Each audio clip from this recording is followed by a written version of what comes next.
Jude, spray water down there. I put it out in the water. Oh, you did? Oh, yeah. okay. Oh, that's good.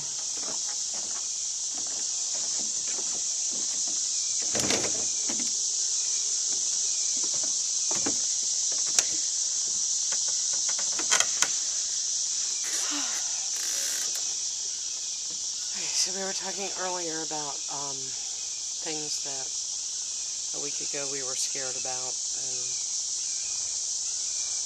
stuff like that. So I think I had to ask you, what was your biggest fear? Well, you're not coming out of the surgery. That was my biggest fear. You know, I sort of figured that no matter what happened, if you woke up, we would deal with it. But you had to wake up, and that was, and you know, it's like, I knew you were going to wake up, and I knew you were going to wake up, but still the fear was there. It was hard. I know. It was scary. Yeah. Any other fear? Just you not waking up. Yeah. You know, or something like having a stroke, you know, on the operating table, or yeah, I mean something really, you know, bad happening during the surgery. Yeah.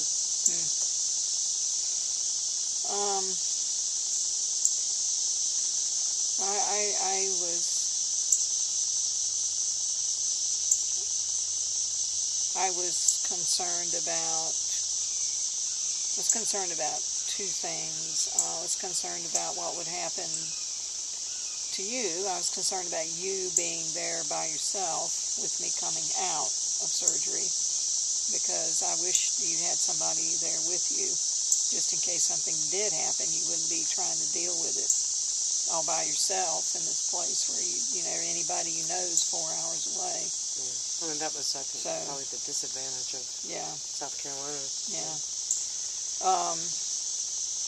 The personal concern, I wasn't really worried. I mean, once, you know, you're on this path and you put yourself on this path, and gosh, once you meet Dr. Gross and Lee and Nancy, and once you see the hospital and see that place. And that woman that we met when we were there for the initial appointment with Dr. Gross. Who took us around. And oh my gosh. And the CEO, we ran into a VP. He was one of the VPs, and we walked into the wrong entrance. Part, and he just said, "Here, let me take you, show you where you're going to go." And he actually called the woman we were going to try and call anyway. That's right.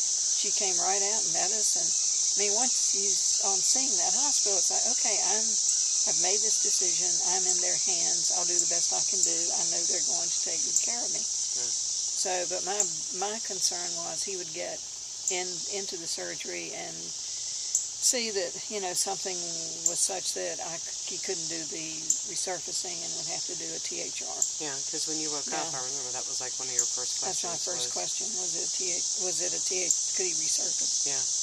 And of course he did. So that was a big relief. Yeah.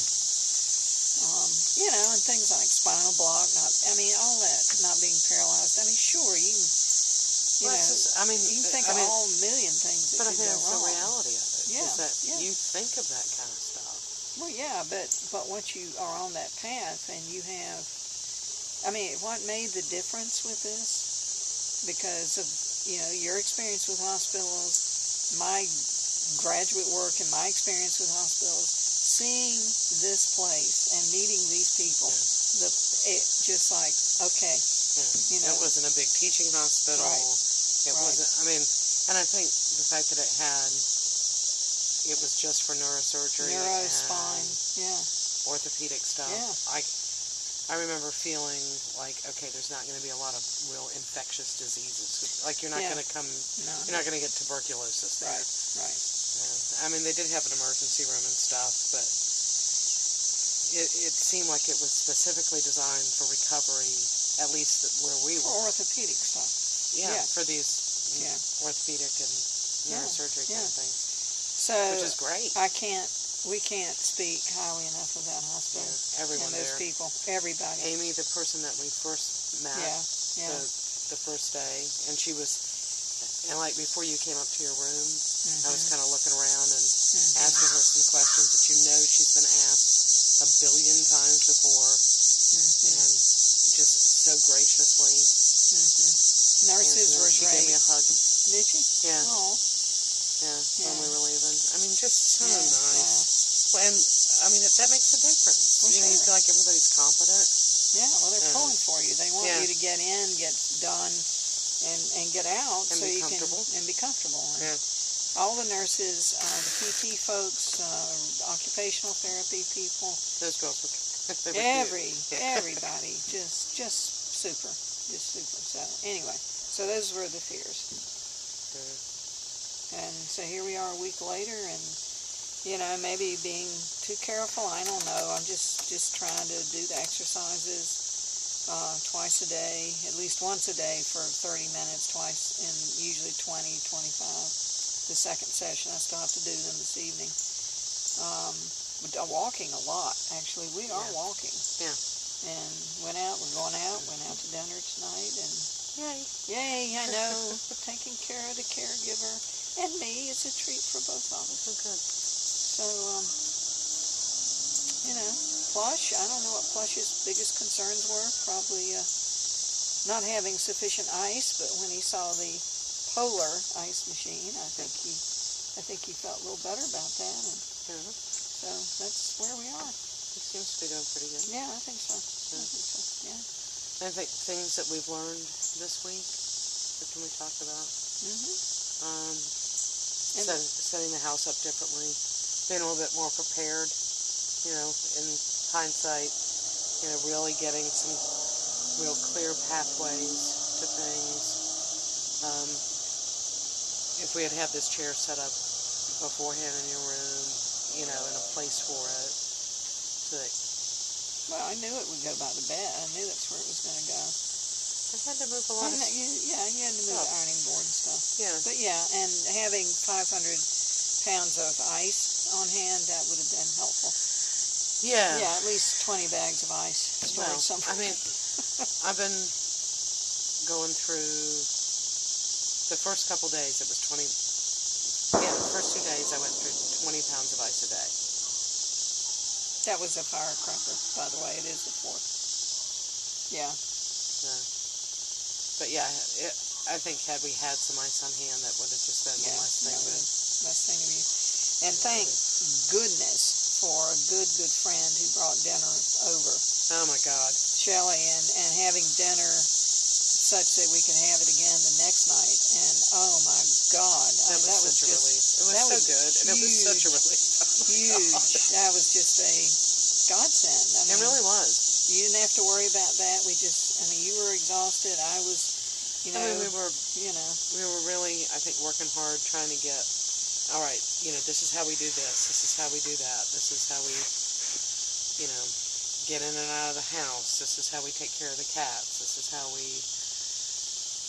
get the polar ice thing going. I mean, as much as they show you at the hospital and you just go over it real quick. I mean, at least for me, I think I had spent a lot of, at least emotional energy and probably physical energy on worrying about you and, making sure that you're okay. So, once they show you how to do something, you're like, okay. You think you're getting it, and then when you get home, it's a little bit different. Sorting through the meds and being sure you're taking the right stuff, and just so having that's a big pointer. Have ice on hand, have clear pathways. We did have the toilet seat, 5-inch. We'll come back to that one. Having a chair like this, and having a blessed soul bring food over to you when you're first home, so you don't have to heat something up. I mean, it's just there. And it might be different. Like if you live right in the area, it's not that big of a deal. But once you've traveled and stuff, and I mean, you got to think about that kind of stuff. Yeah. So, I mean, it wasn't like we would have perished or anything. or obviously we didn't because we didn't have it set up right, but I think it would have been just a little smoother transition, and maybe both of us wouldn't have been so tired. Thursday night, by the time we got in and settled, you were pretty done for the day. You were very done for the day. Yeah. I mean, that's something with this kind of thing anyway, though. I tend to have a lot of energy in the morning, and it's the time I have energy is extending. I have a lot of energy in the evening. That's extending. The middle of the day is I'm kind of like a cat, or a dog. I was like, let me nap in the sun. During the heat of the day. During the heat of the day or something. I mean, I don't know, but it's definitely the periods of activity are getting a little bit longer. Yeah. So should we segue to the biggest challenges this week? Yeah. You want to do that? Yep. Okay. You want to go first? Go ahead.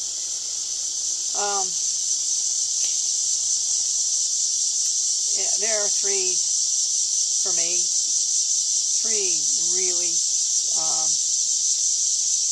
challenging things that I'm finding they're difficult. It's difficult. The most challenging is showering. That is oh my goodness. I mean, that's a production. It's, for one thing, I'm actually thinking of working on going up the stairs to the second floor later next week, because the shower upstairs has I can just walk in. The shower down here, I have a tub shower, and I have a friend, thank goodness, who brought over a seat, so you can sit in it. But it's scary. I mean, getting in and out. Thank goodness you're strong, and and I can have some things to do. And I have good upper body strength. Yeah. But if that weren't the case, that's something else. I mean, just an aside. Get in really the best shape for your body that you can get into before this. Yeah.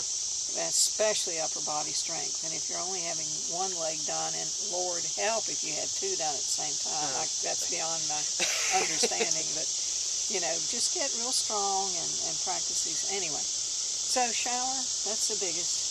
Funniest, very humorous. Should I tell the story?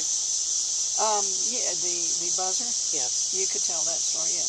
So, the shower... Lee will appreciate this story if she ever watches this. The shower yesterday, so got through the shower, and I was drying her back off, and because then when she got into the tub with the seat in there, it was difficult to kind of move around and maneuver and stuff. So she dried herself off as best she could, and I was drying off, patting dry around the incision, and as soon as I touched it, I heard this bzzz. I mean, it was like, is there a sensor in there that if I touch it too hard?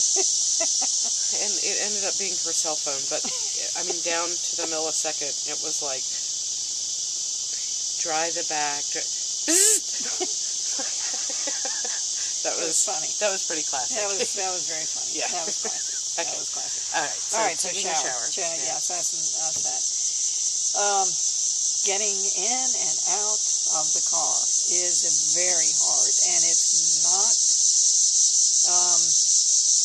If I were driving my Miata, forget it. I mean, there's no way. I just put you in it and stay there. I'd just be living in the Miata. I mean, there's no way. So forget it if you got that kind of car. But the RAV4, my RAV4 is a fantastic car. It's a little tight getting in the passenger side. So we've been doing Judy's car, which is a little bit bigger, Tribute, and also has leather seats. So the advantage to that is you can slide on them. The disadvantage is, of course, you stick to them if it's summer. But it's this tendon again. It's just this this is my good leg. Lifting this seems so trivial, but it is it's your quads and this tendon that just plays a critical role. And if you can't do that, or you're not supposed to do that, then it's really hard. You can lay down flat as you want to and scoot as much as you want to, but again, that upper body strength and getting in the darn car. Yeah, Plush is good. Plush has been doing lat pull downs and his bicep curl. So anyway, all right. Third thing, it is a real, guys. God bless you. They got it easy. You got it easy. You got it easy. You get up. You get on your crutches. You go in the bathroom and you unzip it and you do it. Stand. You're able to stand. You stand. Women, good Lord. Especially if you make a big mistake and get settled and in bed, you drink iced tea, or God forbid you drink water more than 2 hours. I need to drink water now. Okay. That's it. Because, you're laying there watching TV an hour. Okay. 2 hours. Got to get up. You have to undo the pillows under your legs. You have to unhook yourself from this. You have to get your crutches. Ladies, if there's any kind of issue, don't want to wait too long. You don't want to wait too long. And you remember, we'll be landing not on a comfortable, unless you got a chair, commode seat. If you did that, that's great. But you will be landing on a hard plastic 5-inch riser. And I won't go into a whole lot more detail than that, but it's challenging. It's very challenging. Well, and for people, although this isn't comfortable to talk about, but the big thing for patients when they're coming out of the hospital is because of being on the pain meds that you're constipated. I'll speak for you. You were able to go on Tuesday? Yes, yeah. It's never been a big problem for me, but yeah. Everything was very, very, very loose until Thursday. Yeah. But beyond that, regular, no problems. Yeah. But you have a strong constitution, so things sort of move quickly. The challenge is, keep the 4 and 9 there, keep everything really clean, and just if you think you got to go, don't put it off. That's all I can say. Well, and also maybe, before you get settled anywhere, just go. If I'm up and I don't have it attached, just go. Yeah. I mean that's. So those are the 3 big things. That's my advice on 3 things this first week.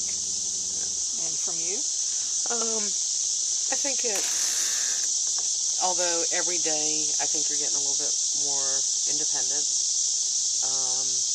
The first couple days at home, especially, it was, and I think still to a certain extent, you could stand in the kitchen and eat if you wanted, but I want to see you comfortable. So, just... It's been nice being waited on. Yeah, getting the food, making the food, doing the ice pack. It's just sort of a constant, there's always, let me do that. We got to do that. Let's do that. Get the chair. It's just sort of a constant care. Sorry. So, the shots sometimes are a little difficult, especially when you start whimpering before I give it to you. They're not bad. They're not bad. So, just, I think shots are tough because you don't want to, poke someone and cause them pain. And like I said, when you start whimpering ahead of time, that's particularly difficult. So if someone is giving you a shot and it really doesn't hurt too bad and you can tough it out, don't cry in front of them before they give you the shot because it makes it harder. I was teasing, but don't do it because it makes them. I didn't realize how bad it made you feel. I think I started to cry. You did, and I was like, no, I'm teasing. It's not bad. It really isn't bad. And like I say, not everybody goes that route. So I think just the constant drone of filling your every little women need. I'm sorry. and seeing you in pain. I mean, that's been tough. But seeing slowly but surely that, little things every day I can see you're a little bit more independent. Mm-hmm. Like the first, Thursday and Friday, you couldn't even unhook the ice machine. You were just like, you were so tired and out of it. And now you're like, it's like All right, I'll pick that up. Oh, go ahead. Yeah. So that and then just really keeping my fingers crossed that you'll continue being patient with yourself and with me, but patient with yourself, because it's like as soon as you start getting that so frustrating. This is and it's like nope. Well, it's don't go there. It's I don't. I mean, it's because all you have are these 5 figures. This cost how many multi-$1,000s?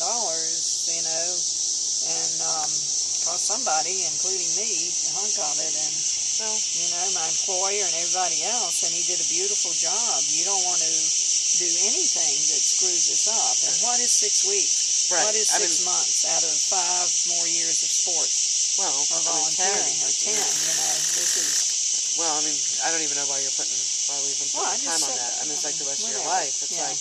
Could be. That little bit of time to really take care of yourself. Yeah. And just to take a breath and go, okay, this is how it's going to be for a little while. Yeah. This is my job right now, is to do things the right way and to get better. Yeah. So, that's the end of week report. And we'll see where we are in the morning. We'll probably do this again tomorrow, maybe a little bit earlier, so that they can hear us over the bugs. Okay. All right. Okay. Thanks. We're there. Wait. Good night from the 3 of us. See you guys in the morning. And just FYI, the bandage comes off tomorrow, and because that'll be a week, probably. And might be a little surprise under there. I'm just saying. Yeah. What's under his bandage?